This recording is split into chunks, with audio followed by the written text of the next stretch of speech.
পৃথিবীর ইতিহাসে নজিরবিহীন সন্ত্রাসী কর্মকাণ্ড পরিচালনা করে একমাত্র যুক্তরাষ্ট্র। আমরা যদি দেখি যুক্তরাষ্ট্রের ইতিহাস পর্যালোচনা করি তাহলে ইরাক, সিরিয়া, কাতার, আফগানিস্তান সহ বিভিন্ন দেশে যেভাবে সামরিক অভিযান পরিচালনা করেছে সেটা নজিরবিহীন। একই সাথে বিশ্বে পারমাণবিক বোমা হামলার রেকর্ডও তাদের, কিন্তু তারা সবসময় শান্তির বাণী শুনিয়ে যাচ্ছে, যেটা ভণ্ডামি ছাড়া আর কিছু নয়।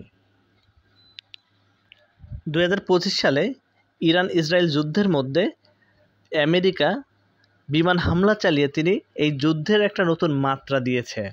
সেই মাত্রাকে আবার তারা বলছে সন্ত্রাস বিরোধী বা ইরানের পারমাণবিক বিরোধী চুক্তিতে স্বাক্ষর করানো।